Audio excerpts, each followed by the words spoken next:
চন্দ্রগুপ্ত চন্দ্রগুপ্ত।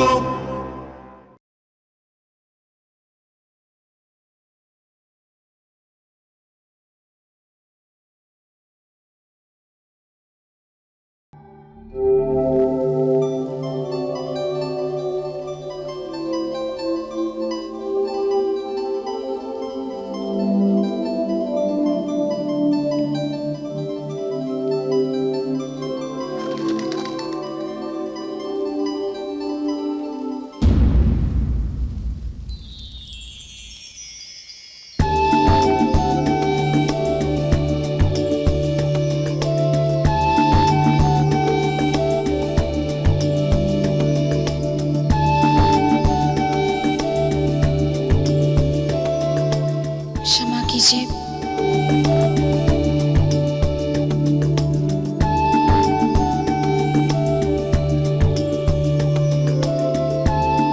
देखिए, मुझे सचमुच खेद है, क्षमा करें।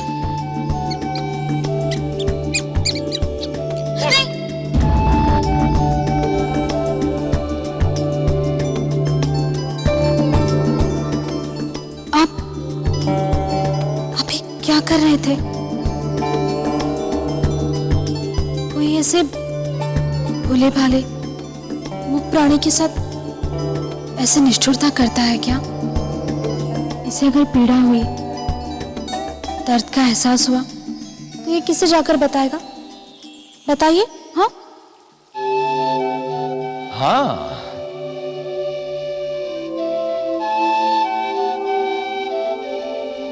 आप जानते हैं, मूक पशु मारने वाले से कभी प्रेम नहीं करते, सिर्फ बचाने वाले से करते हैं, है ना?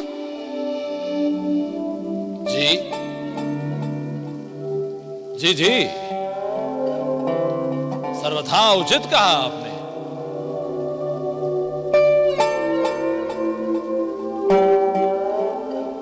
हम अपनी इस भूल के लिए हृदय से क्षमा प्रार्थी हैं। हम ये वचन देते हैं कि आज के बाद किसी भी पशु पक्षी को हम कष्ट नहीं पहुंचाएंगे। कदाचित यदि किसी ने भी ऐसा अपराध किया तो हम उसे दंड देंगे। सच।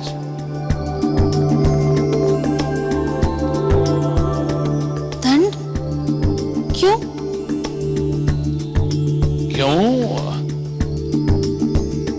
यही बात प्यार से भी तो समझाई जा सकती है ना? प्रेम से? हाँ, प्रेम से समझाएंगे, प्रेम से।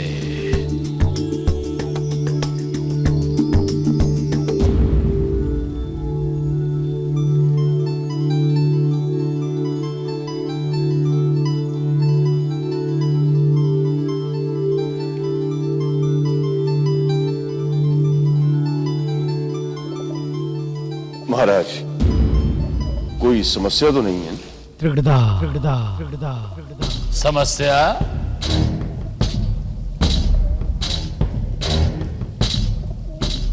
नहीं।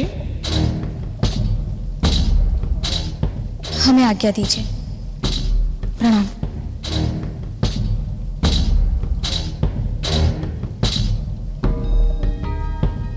हम सोच रहे थे वो जो सुरक्षा संधि का प्रस्ताव हमने रखा है, रक्षा कर वाला, उस पर आपके साथ बैठकर शांत वातावरण में पुनर्विचार करने की आवश्यकता है। महाराज, मैं कुछ समझा नहीं। हम समझाते हैं आपको प्रेम से। तिरकित धार। आइए। धनानंद, धनानंद, धनानंद। हाँ सम्राट, सकला साहब वो लड़का कह रहा था मगध ने हमारी सेना के विनाश के लिए कुछ असाधारण योद्धा भेजे जिसे वो सब मौर्य कहते हैं। किंतु ये सारी बातें बड़ी काल्पनिक सी लगती हैं। बिल्कुल, मैं भी यही कह रहा हूं सम्राट। निश्चित रूप से वो कहानियां बना रहा है। हाथ काटने के लिए क्षमा चाहता हूं महाराज, किंतु प्रश्न ये उठता है कि यदि ये मात्र कहानियां हैं तो फिर पहाड़ की चोटी पर था कौन?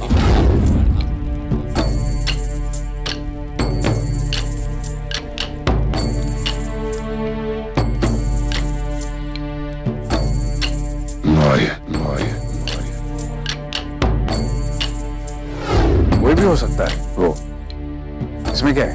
कोई भी, और इस कोई भी का इतना साहस कि वो ग्रीक सैनिक छावनी के बीच में, जहां सैकड़ों सैनिक सशस्त्र सदैव पहरा देते रहते हैं, वहां से राजकीय चिन्ह चुरा ले जाता है। इस दुस्साहसिक कार्य के लिए या तो किसी बहुत बड़ी शक्ति का हाथ है, अथवा मैं इसे अभूतपूर्व योद्धा मानूंगा।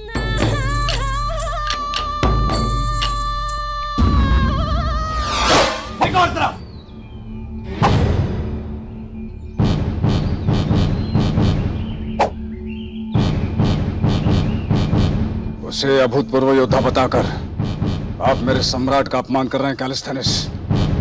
सेल्यूकस, ये मेरे भी उतने ही सम्राट हैं जितने आपके।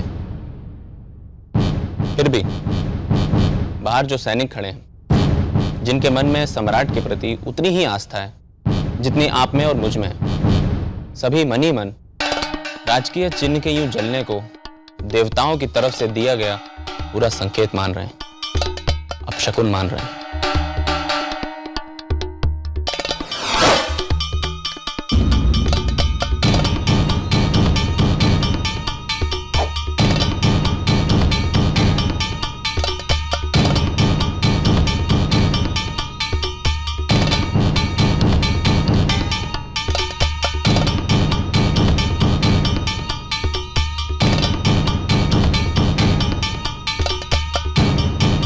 एक बात सदा याद रखनी चाहिए, जो दिखता है इंसान उससे उतना नहीं डरता जितना उससे डरता है जो नहीं दिखता। हो सकता है ये एक संकेत है। कैसा संकेत? हो सकता है ग्रीस को महाराज की आवश्यकता है।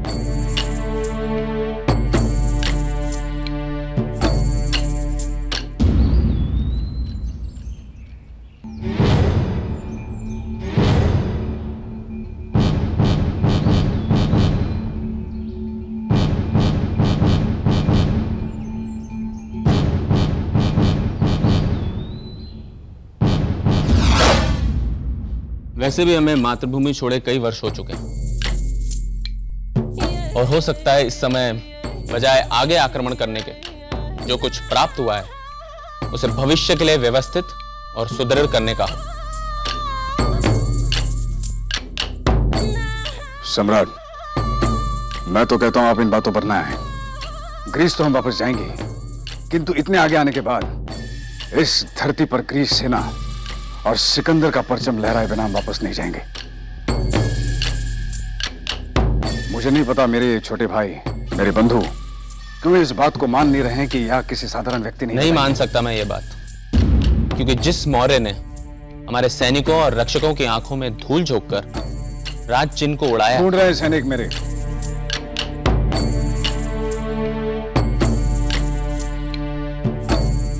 इतने समझदार होते हुए तुम इतने हताश क्यों हो कैलिस्थेनस?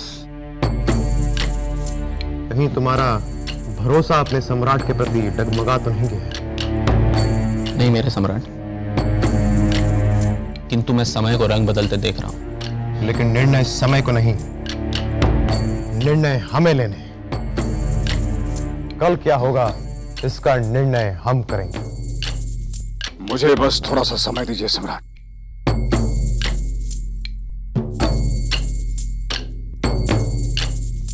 मैं साबित कर दूंगा कि यह किसी साधारण व्यक्ति ने लगाई थी। उसके बाद हम आराम से व्यास नदी पार कर सकेंगे।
चलो अब विश्राम के लिए थोड़ी देर भारतीय सुंदरता भी देख लें। बैठे बिठाए जंगल हमें ये उपहार दे रहा है, क्या बोलते हो? चलो फिर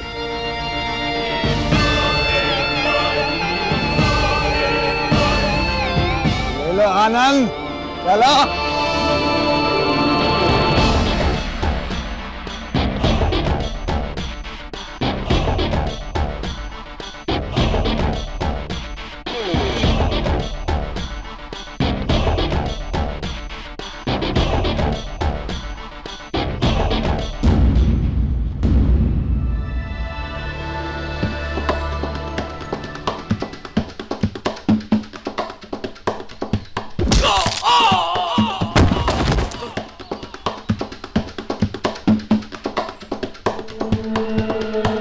लगता है कोई संकट आ गया है, हमें यहाँ से चलना चाहिए। चलो जल्दी।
वो देखो, हमें उनकी सहायता करनी चाहिए।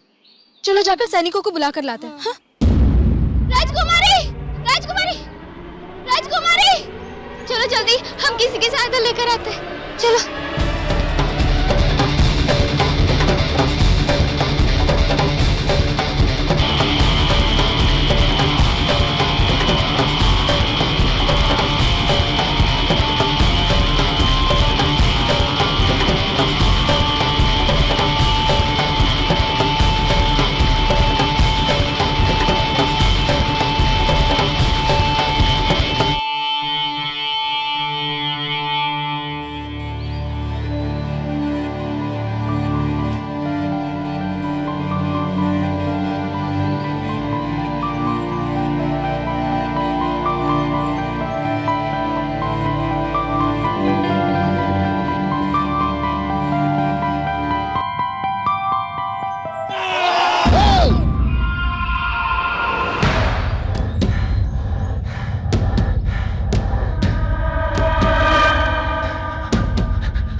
छोड़ूंगा नहीं तुझे।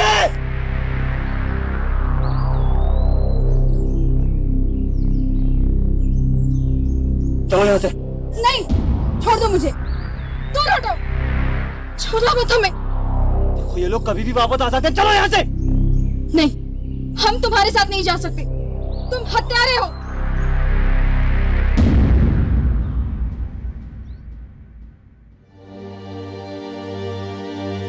आचार्य, आप कहीं जा रहे हैं? योजना को कार्य रूप देने का समय आ गया है। नियति रच रही है अपना खेल,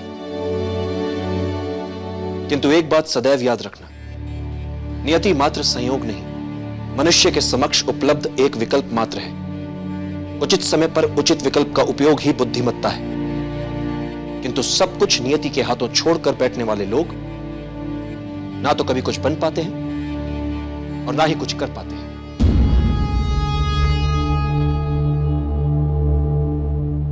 कैलिस्थनीस से मिलने का समय आ गया है, जो सिकंदर की सोच को प्रभावित कर सकता है। इंद्रदत्त ने पंचनद में एक विद्वान सभा आयोजित की है, जिसमें बुलाया गया है उसे।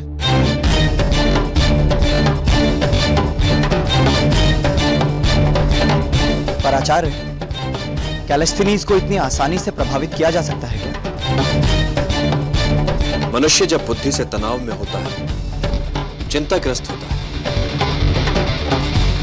तब उसका चित्त भी संशय में होता है।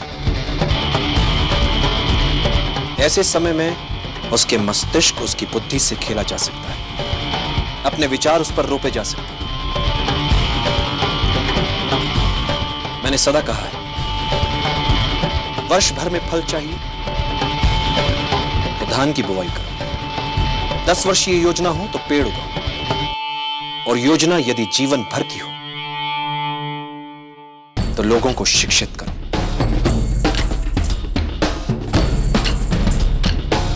कैलिस्थनीस को जनता के प्रति एक राजा के कर्तव्यों के बारे में शिक्षा दूंगा मैं,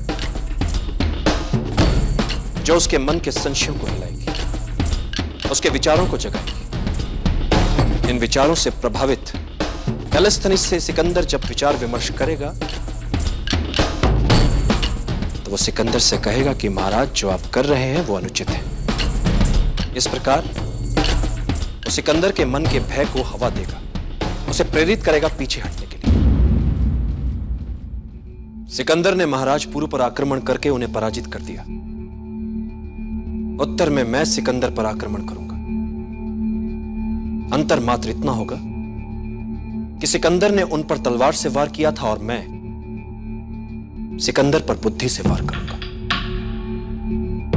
ये दोहरे प्रयास, एक जो चंद्रगुप्त की ओर से हो रहे हैं और दूसरा जो कैलिस्थनीस के समझाने से होगा।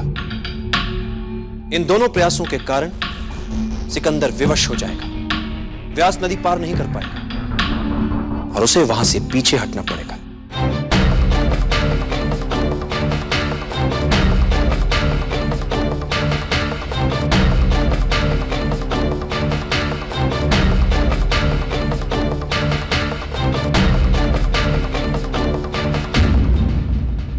तो ढूंढो मृगनयनी को, खड़े खड़े हमारा मुंह क्या ताक रहे हो?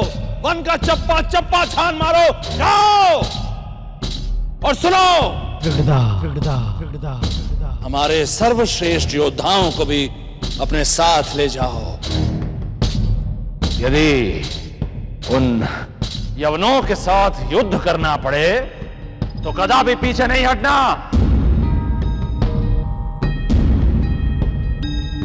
हमें मृगनयनी वापस चाहिए। जाओ और याद रहे, यदि मृगनयनी को नहीं ढूंढ पाए तो खाली हाथ लौटने का दुस्साहस मत करना। अपनी असफलता के चिन्ह स्वरूप अपने कटे सर भिजवा देना हमारे पास।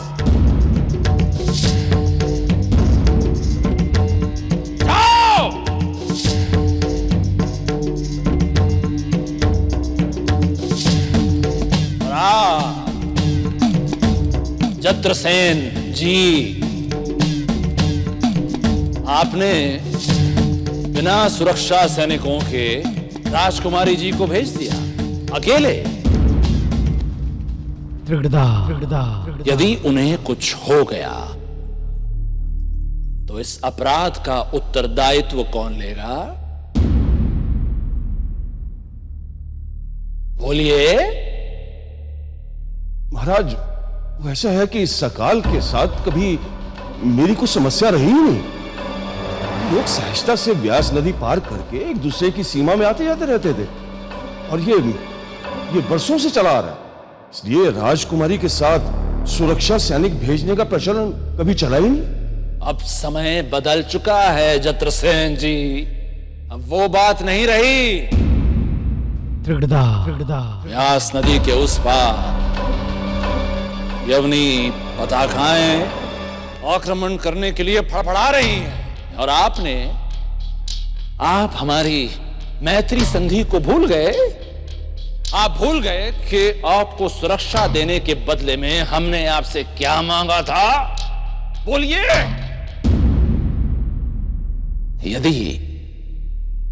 यदि राजकुमारी मृगनयनी को कुछ हुआ तो हम छोड़ेंगे नहीं।